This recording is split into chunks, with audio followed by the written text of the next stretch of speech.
Tokuchingamidza muchirongwa chenyu chamasecret namaconfessions zita ndinoitwa iye Glory. Welcome back to this episode. I hope you had a wonderful weekend. Yekutanga ndakatumirwa nyaya naSisi vaipinda munzing'anga. Mazita vakanyora apa but I'm not sure kana ariwo, saka ndanyora mamwe mazita pasi apa because dzimwe nguva munhu anozoya kuti kumazoverenga mazita aya mazita chaiwo chaiwo. Alright, rega tipinde munyaya yedu. Ndine confession yangu. Nyaya yangu yakati rebei around 2016 to 2017 ini neshamwari dzangu taivepo for Mary, Tsitsi, Precious, ring leader wedu ainzi Ayanda. Takazivana maavenues tikawirana tikaita kagrupu kedu taizviti Royal Family. Taiita zvekupinda mudzin'anga. Tose tainge takanaka zvekuti murume aishaya kuti utora upi.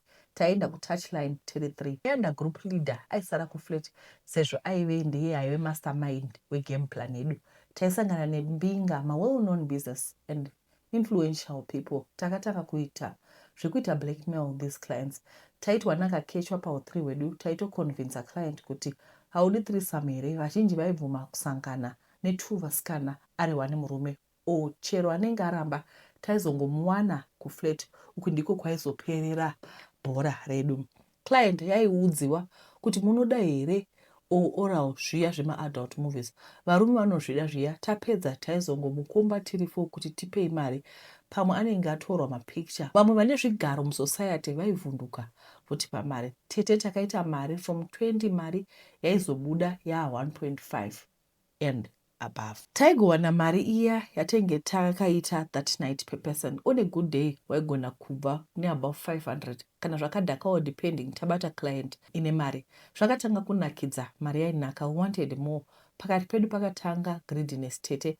Vamwe vaiti vakaona mari mapockets or mota yeclient, for example 1000, vaiti tawana 500 imwe vogarira avo voshare. Also it became risky. Maclients mamwe aiva nepfuti, takatomboridzigwa paflat tabvuta kabhegi kaiva nemari. Some clients aiva akuisa mareports kupolice. I remember mumwe murume akanyemba kuti ainge abirwa $1,200 iye tamutorera 400. Takatomudzosa ya 1.2 kuti tisaiswa mukati. So it got more dangerous. Tanga taakutya tichienda kutouchline. Ayanda akamborohwa nehockey stick panze Manheru nevanhu vaisasiva. Pamwe pacho taimhanyiswa nemota muroad, asi mari taiida nekuti muto wayo tanga tauravira. Takazosangana navo mubaba, takavaita blackmail iya vakatipa $3,000 asi vakachema vakaradza kubatikana. Asi sezvo taiva tajaira takangoti hameno. Baba vaya vakatiti muchazviona uye vamwe muchaenda kuMozambique, vamwe Joni mashaya rugare muHarare. Tete takatanga kushaya mari, zvinhu zvakunetsa. Kuda kungobata munhu recovery, todzosa mari kudai, torohwa kupwanirwa TV muflat muya. Kuzoenda kwaiva nemutambo webira rimwe svikiro rikati makagadzirwa newamakabira ende akaenda kuChipinge. Takanga takutya, ini naTsitsi naPrecious takazoenda kuSouth, takasiya zvekubira vanhu. Ayanda akaenda kuMozambique. Hama we, nemari yataiba zvine musoro zvotakaita zvishoma. Mari zhinji yaiperera maiPhone, maBrazilian nekuita madrugs. Ndinoti vakadzi ngatizvishandirei nemaoko edu. Hanzi vakadzi dzidzai kushanda nemaoko enyu vakazogadzirwa. Saka handizivi manje kuti iko zvino kujoni kwacho kwavari zvinhu zviri kufamba zvakanaka here kana kuti vari kungotambura. Shuwa kubira vanhu kwakaipa, unobirawo munhu anenge ane paakatsika. Alright, regai tipinde munyaya inotevera. Vatete makasimba here? Ndinoreurura kuromba nesaluni. Vatete handingati kuromba nesaluni sokuti saluni izita riri broad, asi ndinoreura kushandisa vhudzi revanhu vandinenge ndashanda navo kuti ndiite mari. Vatete ndaingovawo ordinary baba, asi njuga dzaiva dzava kurema. Unenge une rent every month pachispace katokotoko musaluni, woti mari yetransport, woti kumba kune mhuri inoda kuitirwa. Apa mutown makaita influx yemabhabha echizhara-zhara ekuti akangoita chigero neinveta ava kutotanga kugera madhora for 2. Unomboti wakagara vatete so wochinyatsogaya kuti asi mufeso yemetse dzake dzinosangana pai. Chaunenge usinganzwisisi kuti chibasa chacho ihobby, uhobby ndio basa zvekuti unoita pa spare time paunenge usina zvekuita. So pataishanda apa vatete, ndaiva nemwe murume wekuti ndaiti ndikamugera toti $2 aisiya chero $20 chayo. Mugona vatete, murume uyu aigaro nditi mufana wakagarira mari zvekuti pauchazviziva uchaona kuti waitamba nenguva. Ndaisambozvisa mupfungwa kuti mubhulazi uyu aizama kuti kudii, asi chaindishamisa ndechekuti bhulazi uyu aiti pese pandimugera aiuya nechigero chake plus kaplastic kekuisa futsi. Vatete musaluni mandaishandira vaiva vatopa bhulazi vaya zita rekuti extra nekuti vaiva vari extra smart. Kusagona kumainda bhizinesi rangu ndiko kwakaita kuti ndirumbe. Ndakazotsopana naExtra kuti andudza kuti mari yaiwanikwa kupi munyika ine zvinhu zvafladha kudai. Extra akanditi mari ndaive ndakaitarisana nayo ndaitoirasa ndisingazivi kuti imari. Extra akazondudza kuti bvudzi rataigera tichirasha irori raiva nemari kuMozambique. Ndakabvunza kuti raitengeswa here, akanditi hangandiudzi zvose, ndaisava mwana mudiki, zvimwe zvaingoda kuzvionerawo pamhino sefohla. Vatete ndakati Extra agoendawo neni kana pane aida bvudzi rokutenga, ndaive nemixed bag rebvudzi. Akanditi paenda kuoda rebhutsu aizoenda neni. Zvechokwadi Extra akaenda neni kune imwe n'anga yaizondisotera madeals. Akanditi ndaizoita mari, bvudzi rangu ranga risingafaniri kusangana neremishonga chero zvadini. Zvakabva zvameka sense kuti sei Extra aitora bvudzi rake kana auya kuzogerwa. Aiva akaromba uye aisagerwa nemunhu wekuziva. Ndaifanira kutora bvudzi randinenge ndagera ndosanganisa nemushonga ndopisa. Rimwe dota ndomwaya mushopu mandinoshandira, rimwe kumba ndosiya zvakadaro. Mushonga wemashandiro awo ndewekuti sezvo riri bvudzi remusoro ndinenge ndichiba njere dzevandinogera vachindishandira indirectly. Changu kwaingova kuuya kubasa ndogara maclients aita kuuya senge nyuchi dziri kuunganira ropa. Chakanakira this type yekuromba ndechekuti haideuri ropa kwete, asi unongoita mari nevanhu vasingazivi kuti vari kukushandira. Vatete ini ndazoita mari, handichatambudziki pabasa. Vari kuda kuziva kuti ndiri kuzvifambisa sei, asi handitauri tingazowana ndikatadza kuita mari. Zvaizvezvi ndiri happy, zviri kufaya. Bvudzi revanhu vanouya kuzogera handisi kuzorega kutora. Ndatova nechisaga chandachengeta kubva gore richitanga.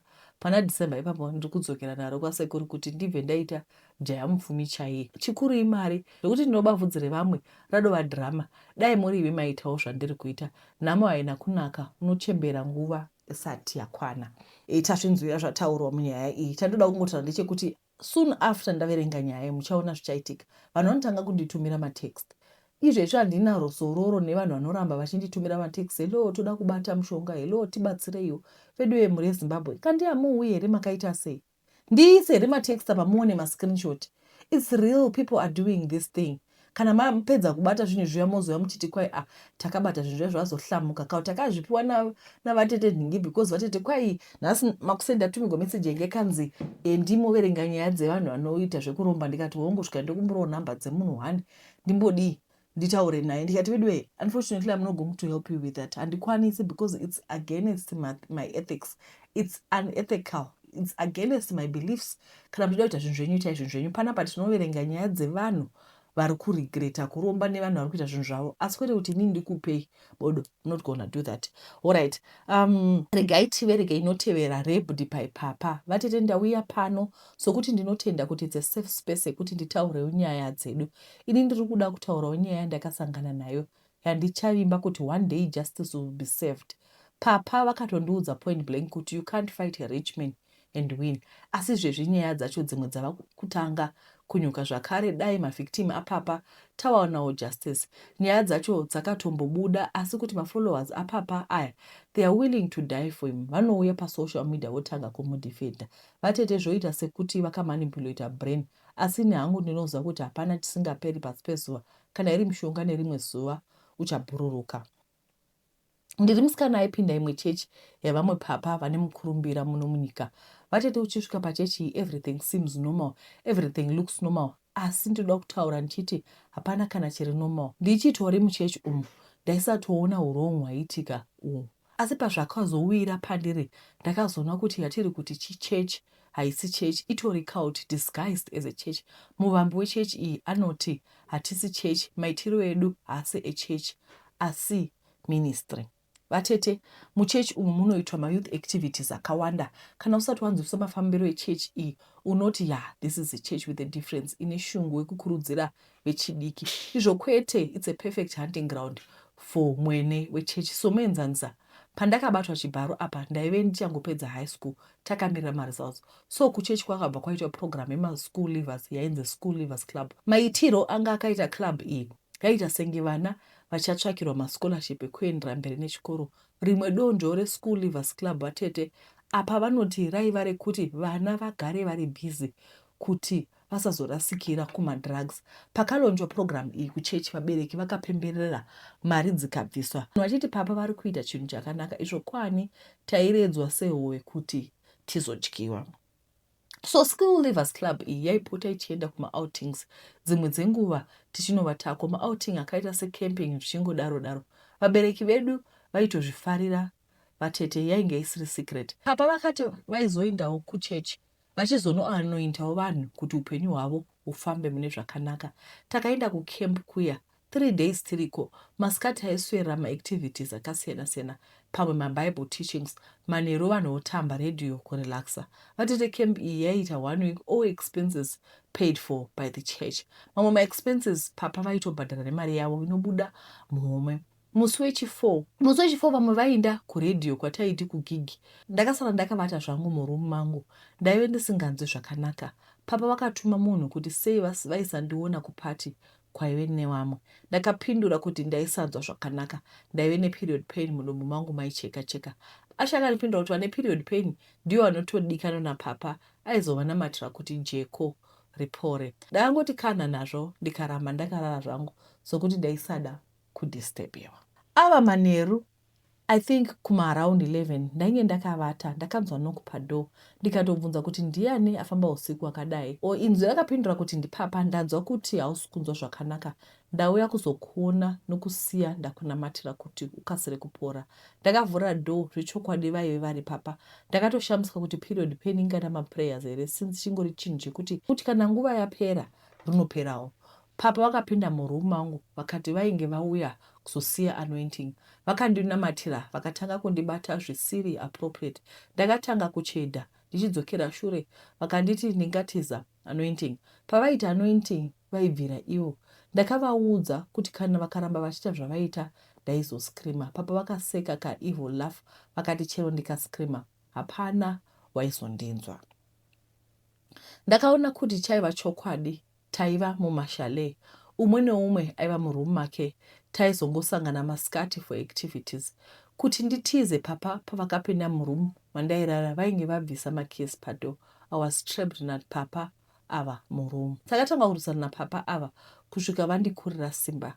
Papa vakandibata chibharo ndiri kuma-periods.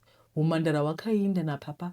Pacho pavakandibata chibharo paisatarisika vatete. Woti blood rekuma-periods, woti blood reumhandara. Paita senge paparwa mukono. Papa vakapedza vakabuda murumu mangu vakati great things were coming my way, sekuti ndaive ndatora anointing pamberi wavo. Camp yakapera, asi ndainge ndisina mufaro. Ndakasvikoudza vabereki vangu kubatwa chibharo kwandainge ndaita. Papa vakambozama kubraiba vabereki vangu nemari kuti nyaya iyi iwithdrowe kumapurisa. Pakaramba vabereki vangu ndipo pakatanga ma1. Papa vakandiudza nemuromo wavo kuti you can't fight a rich man and win. Asi papa vaive cruel and cunning. Zvavanoita vaitozvisiya purposefully kuti chechi yose nevateveri vavo vatipandukire, tiitwe vanhu vakaipa.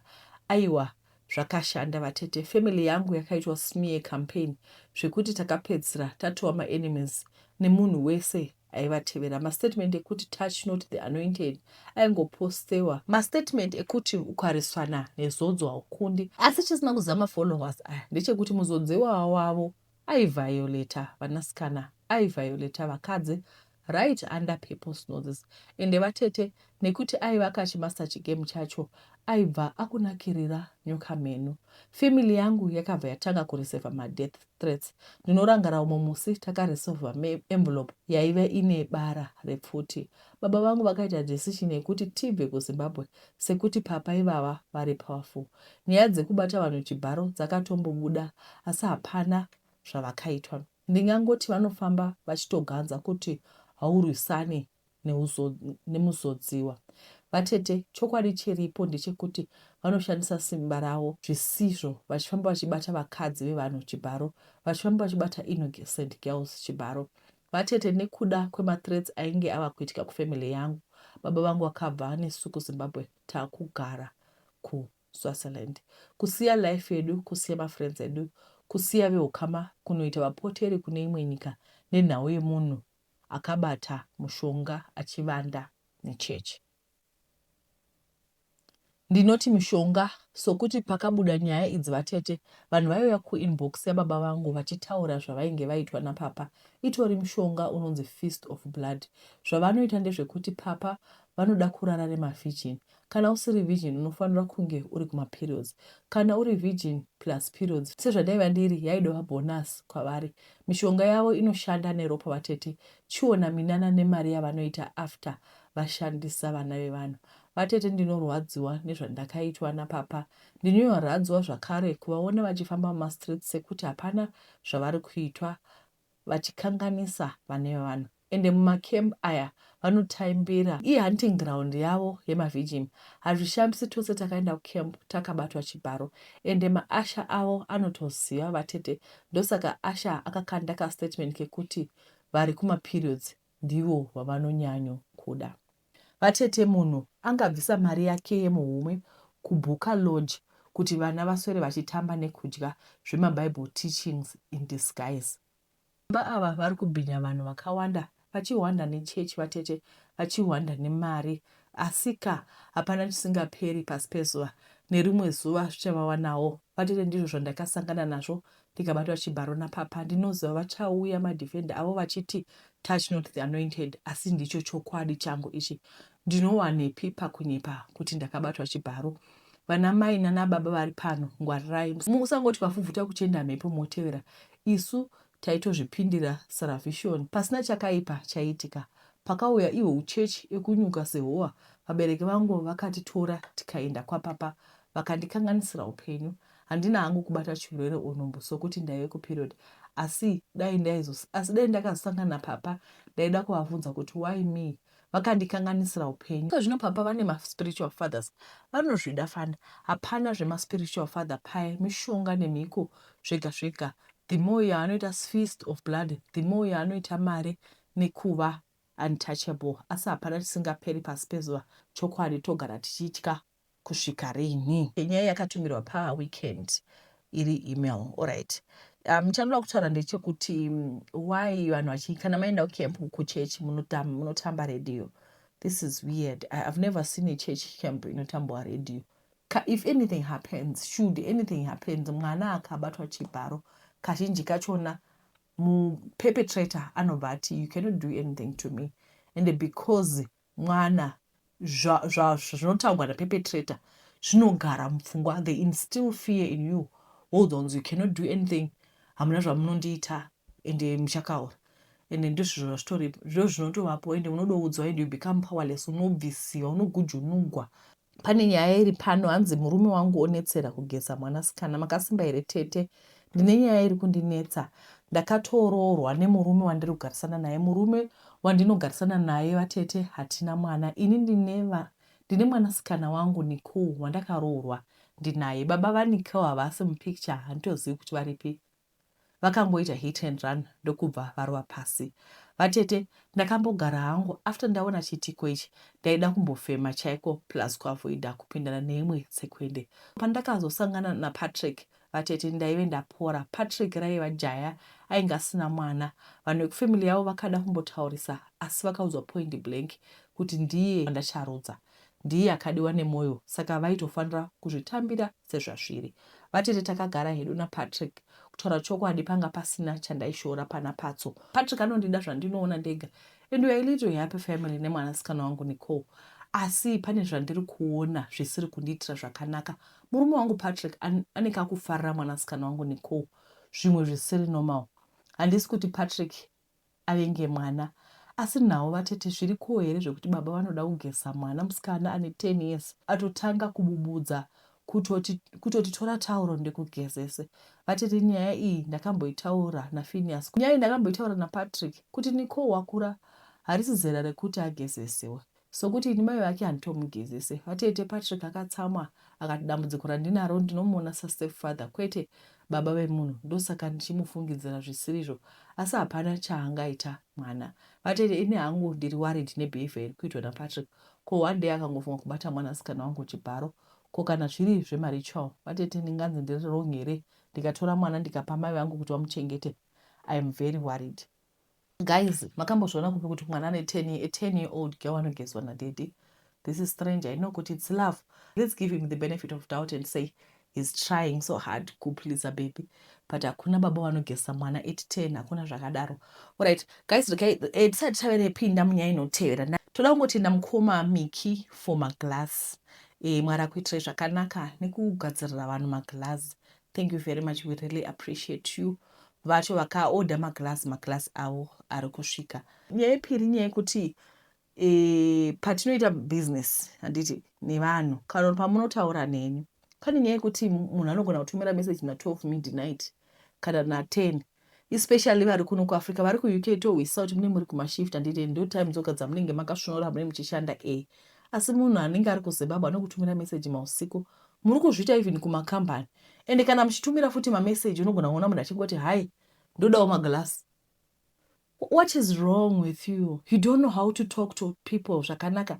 We need to throw away the dustbin language. Inini I'm not a street person, okay? Handiti, I'm not a street person. Ngative vanhu vane hunhu. Ndiri munhu anobva kuvanhu. Ende ndoziva kuti munhu anomhorosewa. Kwazuwai makadi tinofara.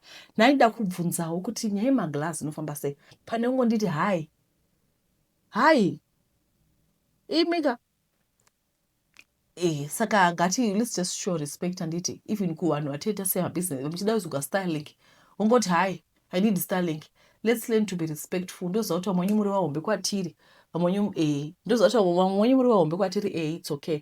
Asi ngatingobvunzanai upenyu. Hi Glory, how are you? Uri sei upenyu? Aiwa ndiri right, all right. Ndaida kubvunza kanyaya yeStarlink inofamba sei. Inini ukanditumira message uchiti hai ndoda maglass, handipindure. I'm not gonna respond to that.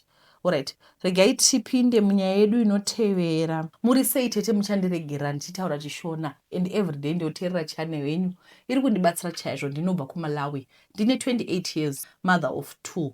Story yangu yakamira yakadai. Ini ndiri kungodawo mazano kubva kudare kuti what can I do since ndatanga kuziva zvenyu. Ndiri kudzidza zvakawanda tete kuti if I'm in this situation I'll just do this through your channel. So ini vatete mai vangu vakamitiswa pachikoro, then baba vangu vakaramba vakati kana uri pachikoro hazviite. So ndakakura kuna sekuru hanzvadzi yamai. So mai vangu havana kuzombororwa, vakandirera havo ndichikura. Of course vakazodzokera kuchikoro, but munongozivawo Malawi nechikoro hazvinyanyi kukosheswa. Then mai vangu vakafa ndiri grade 7. Ndaiziva but kunyatsoziva because I was not mature enough. Only that ndakaenda kuchikoro ndichiri mudiki. Saka mai vangu vafa ndakatanga kugara nagogo, but not amai vamai. Mai vamama vakatofawo kara, handina kutombovaziva. So munongoziva kuti kurerwa nambuya unoita kamwe kakupusa. So ende hapana chinobuda. Ndaingobhaiza ndikanyora form 4 ndikatopasa, asi mari yefees ndaitokumbira kushamwari dzamama. Nguva yakashaya mama, hanzvadzi dzavo dzaipedzisawo chikoro. Vapedza vakauya vakatanga kugara nesu nagogo. Sekuru ndokubva vazorora mukadzi ndopakatanga kuoma zvinhu, asi tichigara tega nagogo zvaiva nani. Pamwe taiwana chikafu, pamwe taishaya, asi zvanga zvisina basa, tainge tadojaira. Mukadzi wasekuru akatanga kundishungurudza. Aindimutsa na1 am or 2 am kuti nditsvaire chivanze, achingondituma ndichitadza kuenda kuchikoro. Ndombotiza kuenda kuhama, patoona kuti kuhama kwacho hakuite. Then ndiri form 2 sekuru vakabva vashayika. After 6 months gogo ndokubva vashaya zvakare. Ndakanyora form 4 yangu ndikatopasa, nekuti kuMalawi togumira form 4. Mari yekuenda mberi panga pasina tete. Ndikati ndochidii, ndikaona kuti hapana, kwakutogara pamba. So munoziva kuti kushungurudza kunoita kuti upinde even mamarriage usingadi. So ndakazowana mumwe baba, our age difference is 19, and handitodi kubvunza makore yake because zvinondivhiringidza. Tete murume wangu muhombe kwandiri. Baba ava vane mukadzi nevana 3 apa ndive munharaunda yedu imomo, ende ndaitovaziva ndichikura kuti ndibaba nhinge. So murume akauya kuno kuJoni, mukadzi ndokusara, asi akazobatwa nechikomba akadzingwa. So murume akadzokera kumusha, vanhu vakati roora mwana uyu ane hunhu vachireva inini. Vakati munhu mukuru ndiye anochengeta, so akaroora akabvisa zvese akapedza mombe zvese ndokuchuya kuno kuJoni. Ndikaita mwana wangu wekutanga 2017. Then ndakazoona kuti baba ava vane dambudziko rehasha. Pazvimwe zvese vari right tete, asi hasha dzavainadzo kurova harove, asi ari rafu. Even ukatomuti mamuka sei, anopindura kamupindura. I don't know kuti ndingati kunge tarwa, but murume uyu akatambira mari anondipa, and anoshanda basa bo. Kana neniwo ndoshanda totoronga. Akatovaka kuLilongwe mutown. Ndine 3 dzimba dzine maroja.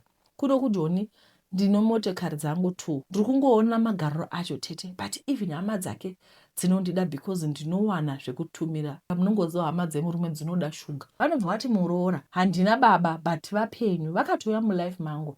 Manje vakutoti ndini baba. Tikati kopose apa vaivepi, vakatanga kutora vana vangu vachiisa paprofile yavo. Ndikati this must stop, nekuti pandairara panze ndichishungurudzwa maivepi kusvika pakuroorwa ndisingadi, ndisina plan. Now makundida because ndaane zvinhu zvangu. Kwete, hazvishandi kudaro. So nyaya yangu ndeyekuti baba ava vanogona kundisiya mangwana because hasha dzavo vanondituka kana usiku hwese kutaura mashoko anoradza kuti hauna chinhu. Dai ndisiri ndakakuroora uchitambura. Mufunge tete, neni ndinoshanda ipapo. Ndakatanga kuisa mari pasaidi December pandinoenda ndonotenga imba ndoisa muzita rangu ndonyarara. Ndinganzi ndatadza here kuitira vana vangu havana hama kana mainini usekuru. Ini nemurume uyu takatovaka, tine zvinhu zvedu, but kamuitiro kehasha kurova harovi, kana kumubatira girlfriend handina. Chero payslip ndiri kubasa anotumira kuti mari yapinda, but matauriro ndochema usiku hwese. Ipapo haasi kuziva kuti ndiri kunovaka kumusha. Mari dzese ndini ndinomaneja, zvese ndinoita, haabvunzi kuti mari yazofamba sei. So advantage yangu yekuisawo imwe pasaidi. So ndinganzi ndatadza here tete kunotenga imba ndoisa muzita rangu ore mwana wangu. Asi ndoziva vanhu vachati unocheme uchipiwa mari. Mari ndopiwa, asi kutukwa handina rugare. So ndogara kuBenoni ndichishanda kuSprings. Ndoenda kumba weekend. Imba dzekumusha takavaka tiri kuno. Indakakura ndichitambura. Ndikamuti tora vana because ndozokukura usina mai. Ndikavaendesa kuimba imwe yekutown nemwana wangu mukomana aiva kuno. So ndokwavanogara.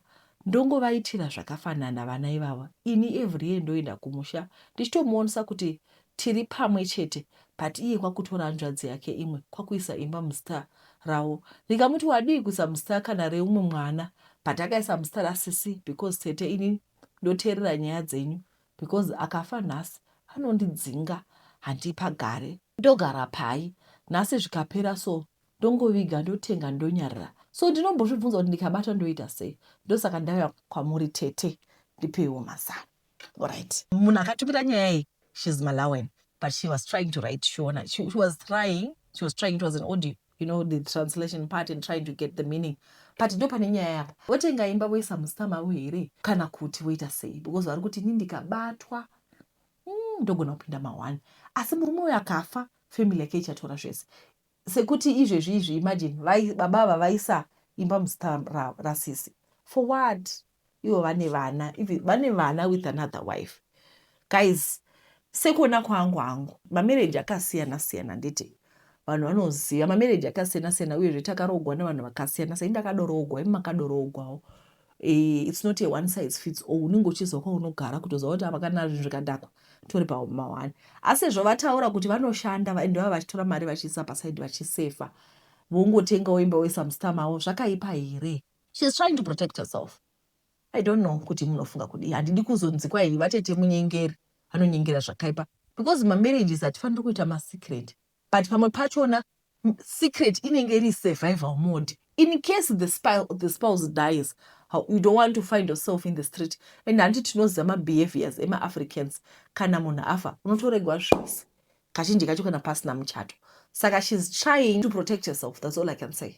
Akapfeka bhutsu ndiye anoziva kuti inoshinya sei. Handisi kuti vanhu vaite masecret. Handidi kuti varume vari panapo I don't want you guys to come for me.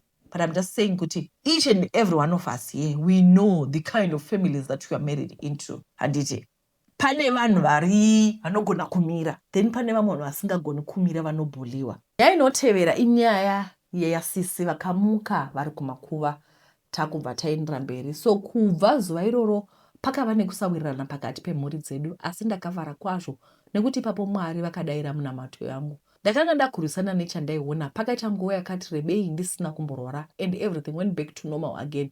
Then gogo vakatanga kurwara, vakarwara, and I was the only muzukuru musikana aiva close nekwavaigara. Vamwe vainge vava kudzimba dzavo varoorwa.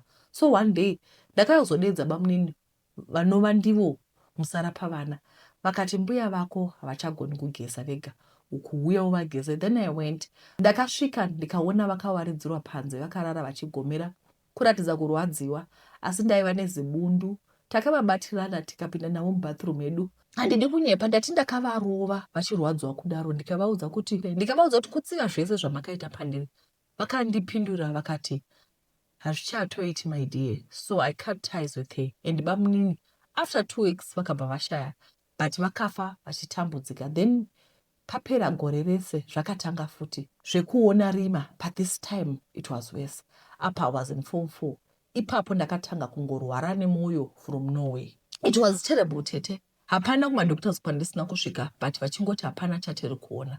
Akomana hapana chinorwadza sekuenda kuchipatara wodzoka zvakangodaro pasina chaiitwa. So I was so hurt, and I didn't go to church. One day on a Saturday, and I thought of ending my life. How it happened tete till date, I don't know. I bought red poison. I drank it. After that, I only remembered waking up in hospital with the tubes and the drips. I was there for 2 weeks. Ndakakuvara zvokupenyu hwese. So kufa kwavakaita gogo, ndikaramba zvinhu zvavo, handina kuzomboita dambudziko rekudonha. Asi chakuninetsa kuroorwa. Asi noti kugara mumba ndikangowana munhu anoura moyo nekukasika. Kana pane angandibatsirawo, ndine vana vangu 3 out of 2 marriages. So handichatozivi kuti ndiri mukadzi wechikwamba here ochii, ndashayiwa ndipeiwo zano. Zvakaoma. Saka vakamwa red poison kwakudomukira kuchipatara savana kufa. Ndopaunoona kuti inyasha dzaMwari. Kurarama red poison iri dangerous, hanzi inopinda mudumbu yocheka matumbu, asi vakamuka vari vapenyu. Mwari anoshamisa. Izvezvi zviva a mother of 3 with 2 different husbands. Zvinovoitawo zvekudii veduwe, mungosiyawo kuti munozvoonawo sei. Handiti ehe. Muri yeZimbabwe, time yatinayo, the time that we have is now. Let's appreciate the time that we have, because tomorrow is not guaranteed. Ani munozviziva, zuro wakatodarika. Today is the present. Let's learn to appreciate time yatinopiwa naMwari. That time is the time that we are given to make good decisions. And patiri tese panapa, no one is guaranteed kuti mangwana unenge uri pano. Handiti, especially with our loved ones. Hatina guarantee yoyo. Whatever chance that we get, it is for December gada inaenda kumusha, ndinoona vanhu, because we think that we have time. But the truth is, we do not have time. Guys, nagodzoka kwamuri ndingokurangaridzai kuti mutime shoma yatinayo iyoyi. Let's use this time, because we never get this time back. So ndiri kuti ngatiisei our beneficiaries. Ndiri kuti vana mama, vana daddy, siblings, ngatiisei hama dzedu pamapolisi. Nekuti one day zvinenge zvakanangana nesu. As long as you are out of Zimbabwe, especially kana muchitori kuEurope, ndivi mune dollar power, ndivi mune pound power, ndivi mune forex power. And if anything happens, we look at you. You are the first point of contact. Hello, pamufonerere musikana. Handiti. Saka, in as much as people will say, vatete vanotaurisa, ndiri kungoti, let's make hay while the sun shines. Vana vedu chaivo ngativaprotectei. Should anything happen to your husband, ndozoti madzimai mazhinji ndimunoona, should anything happen to your husband, you need to move on with life. Ndochokwadi. Handiti, ndicho chokwadi ichocho. You need money. Diaspora insurance inokupai up to 20,000 pounds or 30,000 US dollars kuti upenyu huendere mberi. Handiti, mushure mekunge our loved one has passed away. Alright, I'm a simple but sure guy, aged 30. I'm in Harare. I'm looking for a lady who's honest, God-fearing, with serious care and love, ready to settle down, be loved. Marandi natete asemurume handizotadzi kufadza madzimai ane rudo nene. I've no kids, ndichiri jaya. I'm smart and educated. I need someone to love who's ready to settle from 30 to 40. I don't mind even munhu ane vana vake. Ndagara ndiri munhu anofarira vana. I want to be honest with one thing. I was born positive and been living on ART for over 25 years. If I don't tell you myself, you won't even put me in that category. I hope you find my person here, Tete. Any potential candidates, give them this number for WhatsApp. Vane number yavo rega ndigare ndazoinyora pasi kuitira kuti ndisazoikangamwawo. Ehe. Saka mukoma vari kuti vari kuda chi musikana wekudana naye. Madzimai anobva pano paYouTube kana vangodanana nevanhu musazoita zvekuvakumbira mari nechichi. Aiwa vari kungotaura kuti ina handina mari yakawanda but I am a provider, is hard working. Handiti hanzi Tete ndinonzwa nyaya dzenyu kuYouTube asi I saw your number paTikTok. Ndiri musikana ne28 years. I'm turning 29 muna January and my relatives vakuda kuti ndiroorwe. Ndine mukomana wandiri kudana naye asi iye ari kuSA, ini nami in Zimbabwe. I waited for him for 4 years. Hapana chiri kubuda. Akaunganidza mari anozongoti apa mai vake vane zvavari kuda bla bla bla. So I'm tired in Tete. Sometimes ndombochema asi hapana wekuchemera. Ndakuda kuroorwa. If you can't find a man for me, please help me to pray. Saka she is 28, 29. Vari kutsvakawo gentleman handiti. Ehe. Then yainotevera, I'm age 28, staying in Harare with my mother and sisters. Ndine kubasa kwandinoshanda. Ini hangu ndoita zvekubheka. I need someone about 35 kunyangwe. Ane mwana I don't mind. Who is willing to adjust and learn to love me and be there for me. Anoshanda and who's ready to settle. Tete ndiri kutsvakawo mukadzi ari kuda zvemba, noti zvekutamba. Zvemba, please. Wekusaidhi rekwaMutare zvichienda kuwatsomba kana kuti Rusape. Anonamata, please, noti asinganamati. Vasinganamati vanonetsa. Ivo brother vane 40 years. Yes, 3 children. Vari kuda munhu ane mwana 1. Vasiya namba yavo. Kana madzimai muchida, motaura navo zvakanaka. Asi remember my registers, makadi tinofara ndawa nyaya yenyu. I don't know how you're going to say it, but the moment you say hi, mumukwazise zvakanaka, it's a turn off. Alright, ndiri mukadzi ane makore 40, I'm a divorcee, handina mwana hangu, handina mubvira ndaita mwana, maybe kudawo kwaJehovha, I don't know.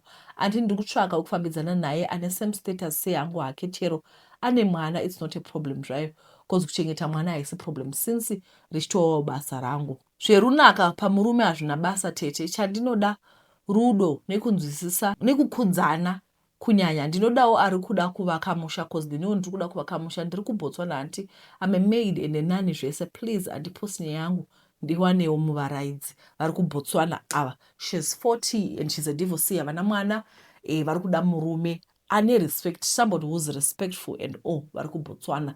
Vanhu vanobva pano ndozva kuti vanhu vari respectful. Handizoditi kuzoya ndakazanga nechimwe chigevenga paYouTube apa. Aiwa, vanhu vanodanana zvakanaka nditi. Ehe. Alright, rega tione kana tine dzimwe nyaya dzandasirira. Kana ndasirira nyaya dzenyu mundiudza. Guys, ndachida kungoti maupdate. Handina kuzoupdate handi Friday. Friday katakazoguma katichipikisana paya namama kuti imba iswe chibox chiya chavaida kuti ite kunge storo, kunge magrosa. Asi ndava negood news.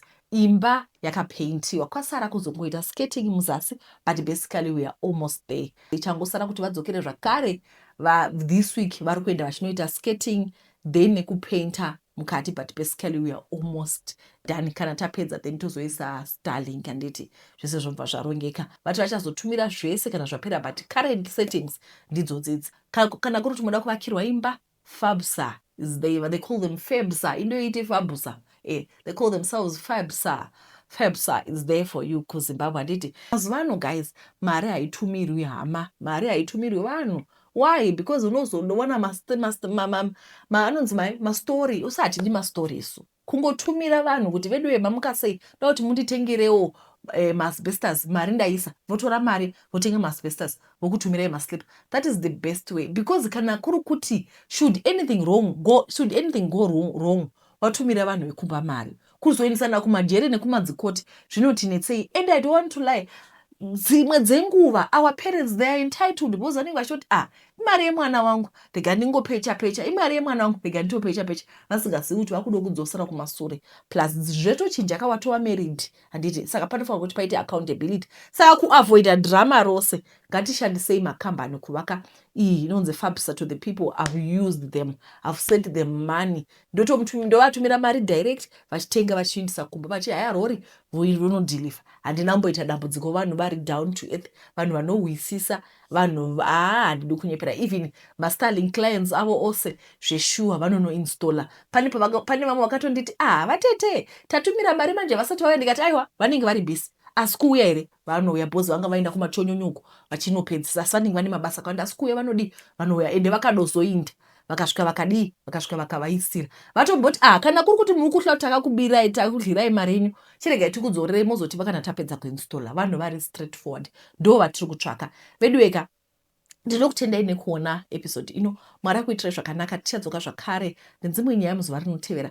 Musakangamwa kusubscribe. Kana kuri kuti guys muri kuona channel ino zuva nezuva, just help us kuti channel yedu ikure, so that we can have a bigger impact on other people's lives. Anditi muri Zimbabwe kuromba kubata mushonga hazvisi zvinhu zvakanaka. In the end you regret. Regaiwo kunditumira message muchikumbirawo kuromba, munondiisa paposition yakaoma, and I will not do that because ina handidi ropa renyu mumaoko angu. I don't want to be held responsible for zvinhu zvakadaro. Chandoda is to share the love of God with the entire world, to tell people about the love of God. Ndo zvandinokwanisa, kwete izvi zvekuti kwai toda kubata mushonga. Aiwa, kwai miswai, can you be stopped? All right guys, thank you for watching. We'll see you in our next video. Bye bye.